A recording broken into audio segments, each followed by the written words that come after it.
The dust settled over the town of Redemption Creek like a shroud, painting everything in shades of amber and gold as the sun dipped toward the western horizon. Sarah Mitchell stood on the porch of the general store, her hands gripping the weathered railing until her knuckles turned white. She had come west 3 years ago with her husband, full of dreams about building a life on the frontier, about raising children in the clean air and open spaces. Now those dreams lay as shattered as the whiskey bottles behind McGraw's saloon. The doctor's words still echoed in her mind, spoken just that morning in his cramped office that smelled of carbolic acid and old leather. The fever that had nearly killed her last winter had left scars deeper than anyone could see. She would never bear children. The pronouncement had fallen on her like a sentence of death, and she had walked from his office in a daze, barely seeing the bustling street or hearing the calls of merchants hawking their wares. Her husband Thomas had left 6 months ago, riding off to try his luck in the silver mines of Nevada, promising to send for her once he struck it rich. His letters had come regularly at first, then sporadically, then not at all. Sarah knew in her heart what the silence meant, though she refused to speak the truth aloud. He wasn't coming back. Men didn't come back when their wives couldn't give them sons to carry on their names, couldn't give them the family that justified all the back-breaking work of carving a life from this unforgiving land. She descended the steps slowly, her boots kicking up small clouds of dust with each step. The town was alive with the sounds of late afternoon, horses nickering at the hitching posts, the rhythmic clang of the blacksmith's hammer, children laughing as they chased a hoop down the boardwalk. All of it felt distant to Sarah, as if she were watching life through a thick pane of glass that separated her from everyone else. The boarding house where she rented a room stood at the end of Main Street, a 2-story structure that had once been painted white, but now wore the gray-brown color of neglect. Mrs. Henderson, the proprietress, was a kind woman, but struggled to keep the place running since her own husband had died of consumption the previous year. Sarah helped where she could, cooking meals and mending linens in exchange for reduced rent, but she knew this arrangement couldn't last forever. Without Thomas, without the promise of the homestead they'd planned to build, she had no real future here. As she walked, she passed the livery stable where Jacob Thornton was brushing down a magnificent Palomino mare. Jacob was a cowboy who worked the ranches surrounding Redemption Creek, moving from outfit to outfit as the seasons and work demanded. He was perhaps 35, with sun, weathered skin and eyes the color of a summer sky. Sarah had spoken with him only a handful of times, brief exchanges at the store or a polite nod on the street, but she'd noticed how he carried himself with a quiet dignity that was rare among the rough men who populated the frontier. Jacob looked up as she passed, and their eyes met for a moment. She saw something in his gaze, not pity, but a kind of understanding that made her throat tighten. She nodded quickly and hurried on, not trusting herself to speak. That night, Sarah sat at the narrow desk in her room, a piece of paper before her and a pen in her hand. She had started and discarded 3 letters to her sister back in Philadelphia, unable to find words that didn't sound like admissions of complete failure. How could she explain that everything she'd hoped for had crumbled to dust? That she was 26 years old and already felt like her life was over. The sound of laughter drifted up from the street below, and Sarah rose to look out the window.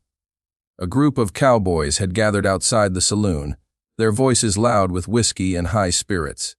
She watched them for a moment, these men who seemed so free, unburdened by the expectations that weighed on women like millstones around their necks. For a moment, she felt a flash of bitter envy. She turned away from the window and began to undress for bed, moving through the motions mechanically. Tomorrow she would have to decide what to do. Whether to write to her sister and beg to come home, admitting defeat, or to try to build some kind of life here alone. Neither option held any appeal. Sleep came fitfully, filled with strange dreams of empty cradles and long roads that led nowhere. The next morning dawned clear and hot, promising another scorching day. Sarah rose early and went down to help Mrs. Henderson prepare breakfast for the boarders. There were only 3 others staying at the house currently. A traveling salesman, an old prospector who'd given up his claim, and a young schoolteacher named Miss Abernathy, who had come west to educate the children of Redemption Creek. As Sarah was setting plates on the long dining table, Mrs. Henderson touched her arm gently. The older woman's face was lined with concern, her gray eyes searching Sarah's face. "My dear, I couldn't help but notice you seemed troubled yesterday. Is everything all right?" Sarah forced a smile, though it felt like her face might crack from the effort. "I'm fine, Mrs. Henderson. Just a bit under the weather, nothing to worry about." Mrs. Henderson didn't look convinced, but she had the frontier woman's understanding of when to press and when to let be. She squeezed Sarah's arm once and returned to the kitchen. After breakfast, Sarah decided to walk to the edge of town where the buildings gave way to open prairie. She needed air, space, somewhere to breathe without feeling like the walls were closing in. She followed the dusty main road until it narrowed to a trail, then kept walking until the sounds of town faded behind her. The prairie stretched endlessly in all directions, a sea of golden grass rippling in the hot wind. Sarah stood there, letting the vastness of it all wash over her. Out here, her problems seemed both more acute and somehow less significant. The land didn't care about her broken dreams or her ruined body. It simply existed, indifferent and eternal. She heard hoofbeats behind her, and turned to see Jacob Thornton riding up on a bay gelding. He reined in a respectful distance away and touched the brim of his hat. "Mom, didn't mean to startle you. Saw you walking out this way and wanted to make sure you were all right. It's not safe to wander too far alone." Sarah bristled slightly at the implication that she needed protecting, but she knew he was right. There were still bands of outlaws in these parts, and a woman alone was vulnerable. "I'm fine, Mr. Thornton. I just needed some air." He nodded slowly, his eyes taking in her pale face and the way she held herself, as if bracing against a strong wind. He dismounted and led his horse forward, stopping a few feet away. "I've seen that look before, Mrs. Mitchell. That look of someone who's had about all they can take and is trying to figure out whether to keep going or give up entirely." His directness caught her off guard. Most people dealt in polite fictions, careful not to acknowledge anything unpleasant. But there was something in Jacob's weathered face that invited honesty. "What gives you the right to make assumptions about me?" she asked, but there was no real anger in her voice, only exhaustion. "No right at all," he admitted. "But I've been where you are, in a manner of speaking. Few years back, I lost my wife and baby daughter to cholera. We'd only been married a year. Had all these plans, you know. Dreams about the ranch we'd build, the family we'd raise." He paused, looking out over the prairie. "When they died, I wanted to die too. Spent the better part of 2 years trying to drink myself to death or find someone who'd shoot me." Sarah felt tears prick her eyes at the raw pain in his voice. "What changed?" "Met an old cowboy named Red Tom who worked the trail drives. He found me passed out behind a saloon in Abilene, and instead of leaving me there, he dragged me to a water trough and dunked my head until I came around. Then he told me something I've never forgotten." Jacob's eyes met hers. He said, "Boy, you've got a choice. You can honor what you lost by giving up and dying inside, or you can honor it by finding a way to live that makes their memory mean something." Took me a while to understand what he meant, but eventually I did. "And what did it mean?" Sarah asked quietly. "It meant that grief doesn't have to be the end of the story. It can be a chapter, maybe even a long one, but it doesn't have to be the last page." He shifted his weight, his boots scuffing the dry earth. "I don't know what burden you're carrying, Mrs. Mitchell, but I can see it's heavy. Sometimes it helps to set it down for a minute, even if you have to pick it back up again." For a long moment, Sarah just stood there, the wind tugging at her skirts and hair. Then, almost against her will, the words began to pour out. She told him about Thomas leaving, about the doctor's diagnosis, about the hollowness she felt knowing she could never be a mother, never give a man children, never fulfill what she'd been raised to believe was her purpose in life. Jacob listened without interrupting, his expression grave and attentive. When she finally fell silent, he was quiet for a long time, as if weighing his words carefully. You know what I think, Mrs. Mitchell? I think we spend too much time letting other people tell us what we're supposed to be. Your husband left because he couldn't see past his own selfish wants to the woman standing right in front of him. That doctor told you what your body can't do, but he didn't tell you all the things you can do, all the ways a person can matter in this world that have nothing to do with bearing children. But that's what women do. Sarah said, her voice breaking. That's what we're for. Without that, You're just human. Jacob interrupted gently. Same as the rest of us, trying to find a way to matter. To leave some kind of mark that says we were here, and we meant something. He took a step closer. There are children in this town who need someone to care whether they eat or have clothes that fit. There are folks like Mrs. Henderson who could use a hand keeping their heads above water. There are 100 ways to nurture life that don't involve giving birth to it. Sarah shook her head, tears streaming down her face now. You don't understand. I wanted a baby. I wanted to hold my own child, Toe. Her voice dissolved into sobs, and before she knew what was happening, Jacob had closed the distance between them and pulled her into an embrace. She stiffened at first, then let herself collapse against his chest, crying in a way she hadn't allowed herself to cry since hearing the doctor's verdict. Jacob just held her, one hand awkwardly patting her back, his own throat working with emotion. When the storm finally passed, Sarah pulled back, embarrassed by her breakdown. But Jacob's face held no judgment, only compassion. She whispered, I shouldn't have. Don't apologize for being human, he said firmly. We all break sometimes. The trick is putting ourselves back together and figuring out what comes next. Sarah wiped her eyes with the back of her hand. I don't know what comes next. I don't know how to be anything other than what I thought I was supposed to be. Jacob studied her for a moment, then made a decision. Come with me. I want to show you something. He helped her onto his horse and swung up behind her, then turned the gelding toward the hills east of town. They rode for about 20 minutes, until they came to a small ranch nestled in a valley where a creek ran clear and cold. The main house was modest but well maintained, and there was a barn, a corral, and several outbuildings. As they rode into the yard, 3 children came running from the house, 2 boys who looked to be about 8 and 10, and a girl of perhaps 6. They were dressed in clean but patched clothing, their faces alight with excitement at having a visitor. Mr. Jake? The little girl cried, running straight to the horse. Did you bring the candy? Jacob laughed and dismounted, then lifted Sarah down before reaching into his saddlebag and producing 3 pieces of peppermint. The children snatched them with squeals of delight. Who's the lady? The older boy asked, eyeing Sarah with curiosity. This is Mrs. Mitchell. She's a friend. Mrs. Mitchell, these are the Connors children. Billy, Danny, and little Emma. They live here with their aunt.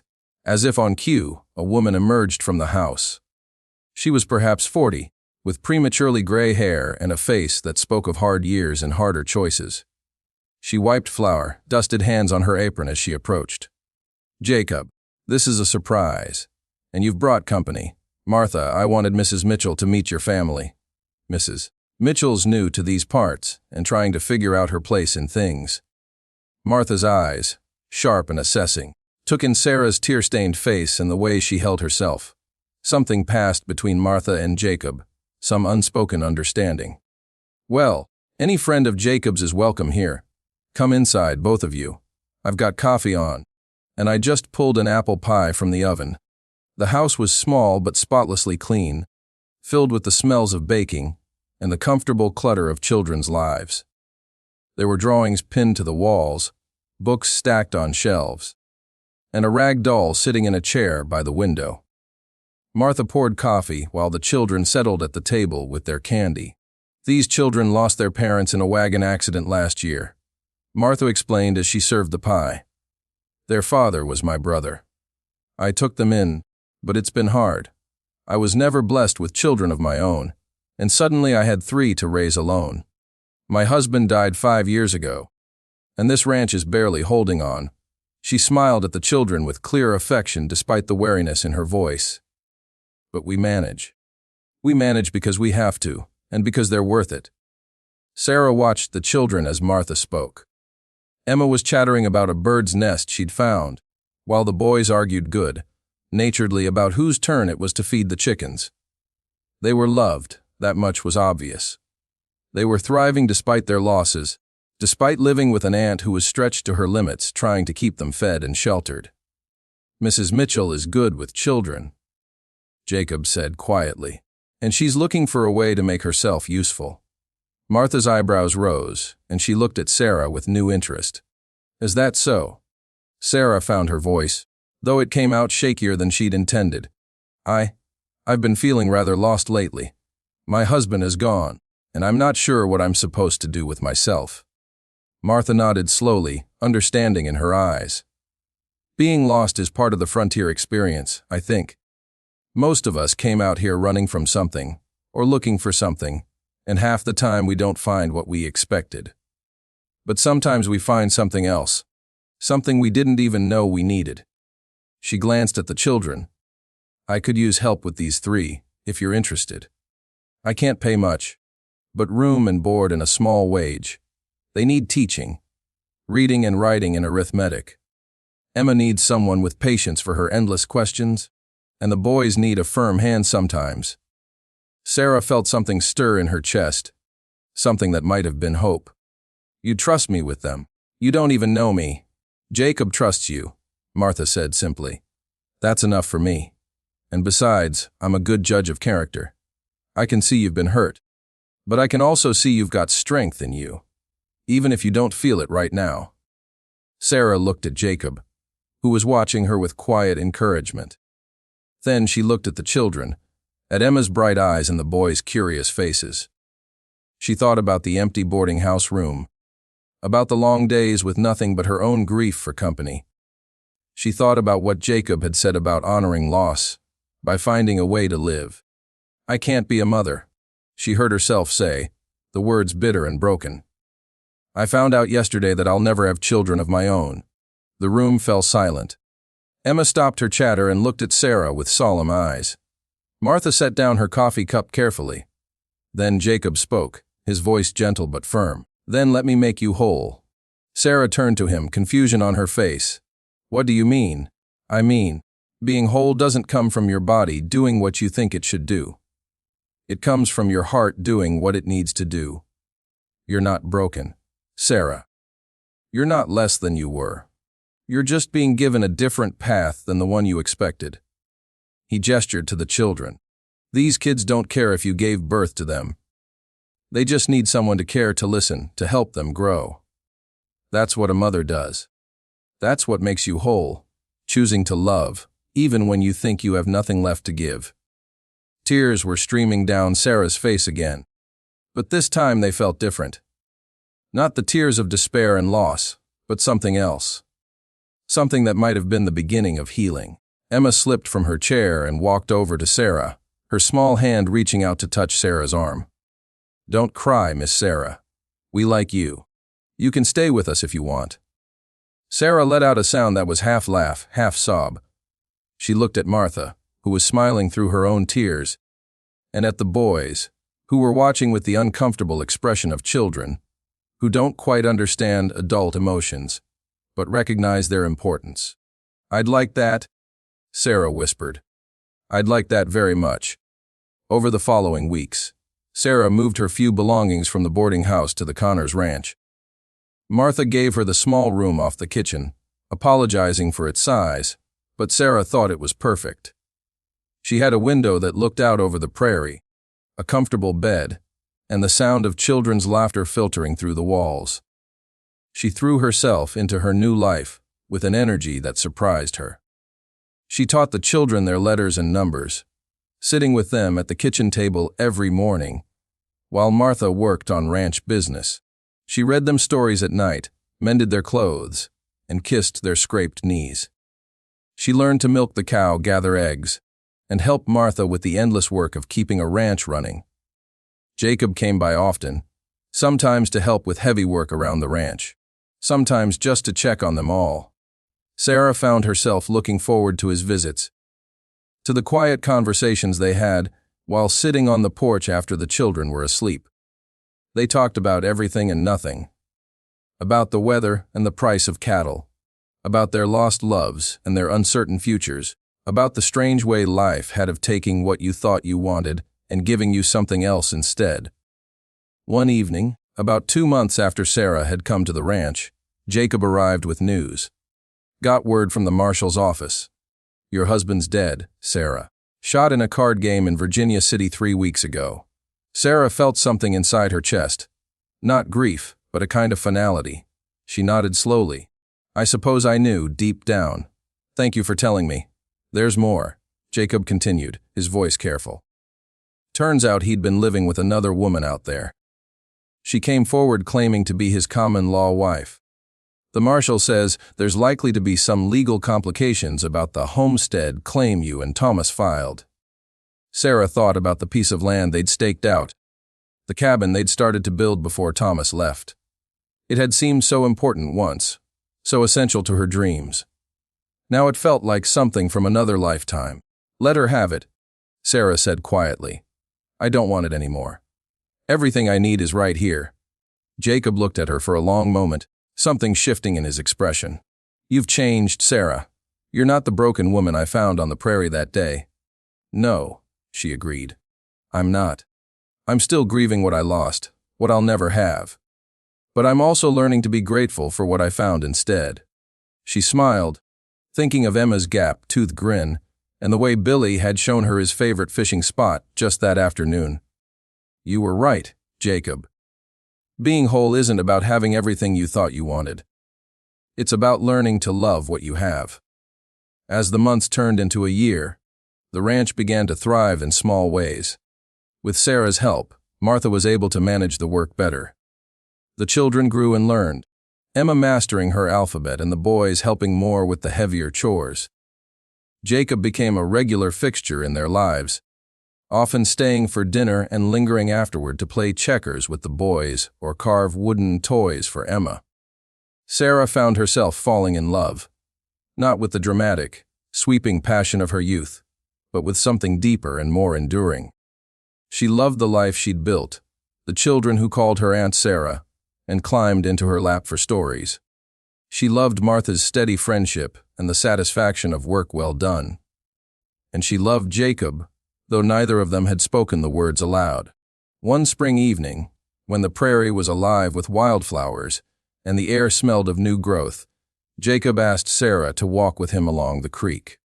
They strolled in comfortable silence for a while, listening to the water gurgle over rocks and the evening birds calling to each other. Finally, Jacob stopped and turned to face her. Sarah, I've been doing a lot of thinking lately.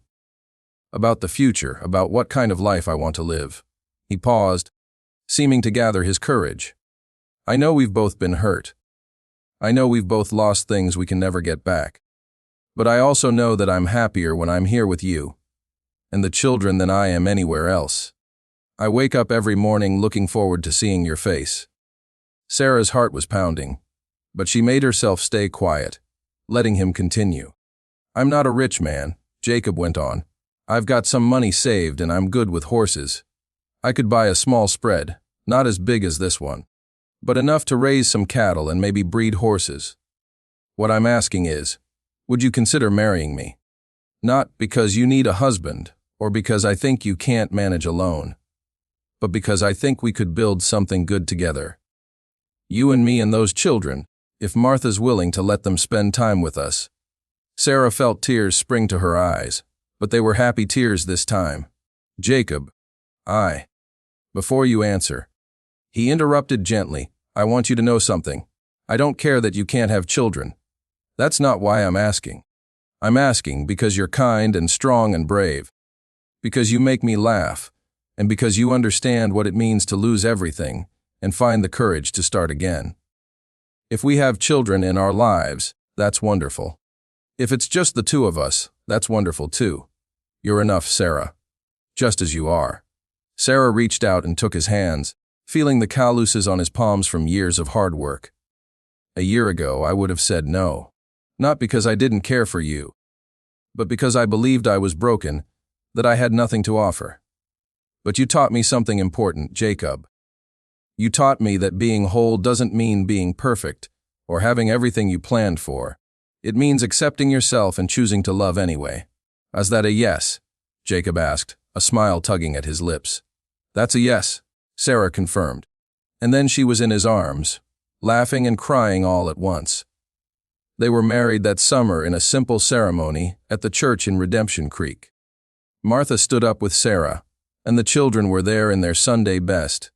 Emma scattering flower petals with solemn concentration, while the boys tried not to fidget. Half the town turned out, people who had watched Sarah transform from a lost, grieving woman into someone who walked with purpose and smiled with genuine joy. Jacob did buy his small ranch, just over the hill from Martha's place. It wasn't much at first, a cabin that needed work and a few acres of grazing land. But they built it up together, board by board, fence post by fence post. The children came to visit often, sometimes staying for days at a time, filling the house with noise and laughter. Sarah discovered that she had a gift for raising horses. She was patient and gentle, with an intuitive understanding of their natures. Word spread, and people began bringing their difficult horses to her, paying good money for her to train them. The income helped, but more than that, it gave Sarah a sense of pride and accomplishment. Some evenings, after the work was done and they sat together on their porch, watching the sun set over the prairie, Jacob would look at Sarah and shake his head in wonder. "What?" she'd ask, smiling at his expression. "I just can't believe how lucky I am," he'd say. "To have found you, to have this life. We found each other." Sarah would correct him. "Both of us broken, both of us lost. And somehow that was exactly what we needed." Years passed. The children grew up. Billy and Danny eventually taking over Martha's ranch when she got too old to manage it alone. Emma becoming a teacher like Miss Abernathy and starting a school in Redemption Creek. Sarah and Jacob's hair turned gray, their faces lined with age and sun, but they remained devoted to each other and to the life they'd built. Sarah never did have children of her own, and there were still moments when she felt the old grief rise up, usually when she held someone else's newborn or watched a young mother with her child. But those moments grew fewer and farther between, replaced by a deep contentment with the life she had chosen. She thought often of that day on the prairie, when Jacob had found her at her lowest point, when everything had seemed hopeless and broken. She remembered his words about grief not having to be the end of the story, and she marveled at how much truth there had been in them. One autumn evening, when Sarah was well into her 50s, Emma brought her own daughter to visit. The little girl was 3 years old, with curly dark hair and eyes full of mischief. She climbed into Sarah's lap without hesitation, asking for a story in the way children do, with complete confidence that their request will be honored.